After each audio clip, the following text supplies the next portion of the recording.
Sekarang ini dan sekarang dengan apa nepotisme dan dinasti ini mari kita takar baik-baik. Pak, Bapak punya hak, saya punya hak. Bagaimana caranya? Saya tidak bisa calon jadi gubernur karena suami saya dulu jadi gubernur atau abang saya dulu jadi gubernur atau abang saya sementara jadi gubernur dan pemilu berikut saya tidak boleh calon gubernur. Padahal Undang-Undang Dasar memberikan hak pada saya sebagai warga negara. Hak itu tidak dicabut, tidak ditangguhkan atau tidak disingkirkan. Mengapa saya tidak boleh calon? Kenapa saya nggak boleh calon? Misalnya, karena ini konstitusi. Kenapa tidak bisa? Dengan alasan nepotisme. Om Kennedy dengan keluarga Bush itu keluarga dinasti itu. Bush Amerika Serikat itu keluarga dinasti itu.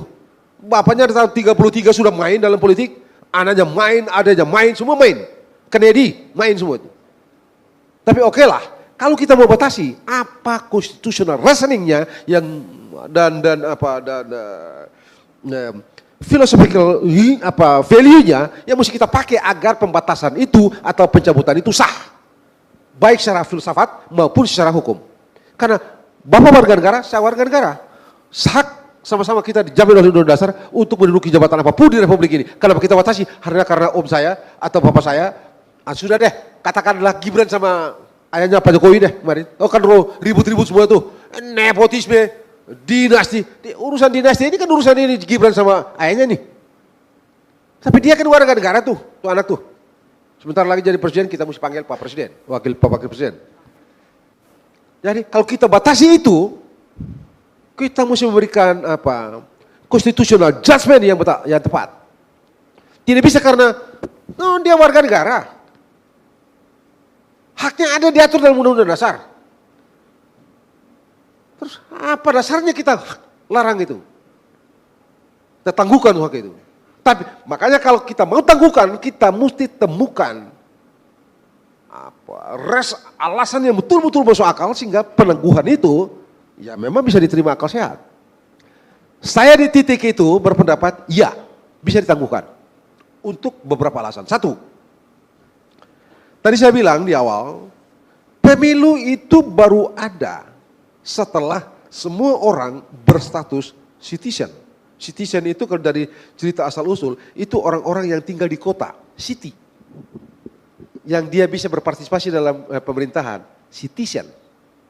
City, state, status, dan politik. City.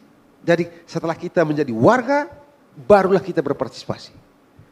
Jadi kebalikan dari budak. Nah karena itu menurut saya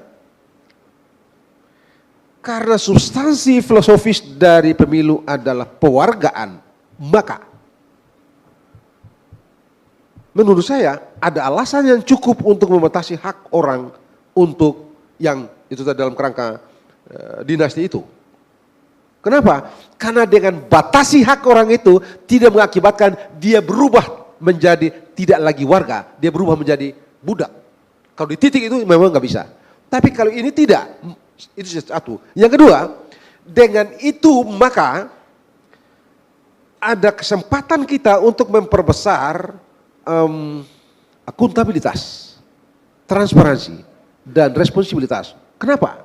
Karena kaum plebeian tadi menantang kan ketertutupan, suka-suka, arbitrer, sewenang-wenang.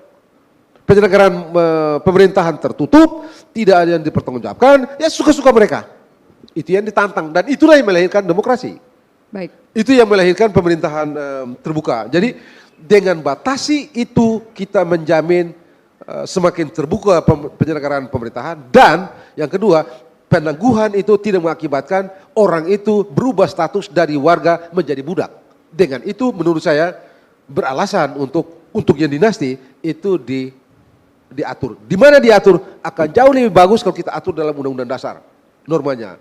Kalau tidak bisa kita atur dalam undang-undang. Tapi untuk itu kita betul-betul mesti memiliki argumentasi yang kuat dari segi filsafat dan konstitusi agar kalau satu hari nanti tidak dibawa ke Mahkamah Konstitusi lalu Mahkamah Konstitusi main potong-potong. Karena jangan lupa Mahkamah Konstitusi sekarang ini suka-suka dia juga. Kan tidak orang bisa cek Pak.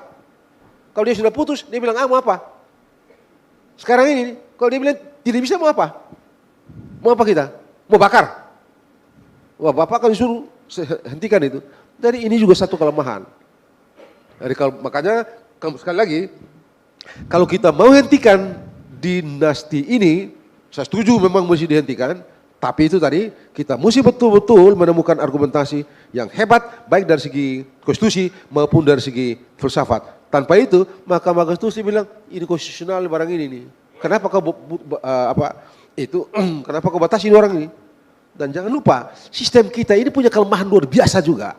Mahkamah Konstitusi itu satu hari nanti dia menjadi lembaga yang tertinggi, lebih tinggi dari apapun di Republik ini. Sebab apa? Begitu dia putus, Bapak mau senang terima, Bapak mau tidak senang harus terima. Mau apa?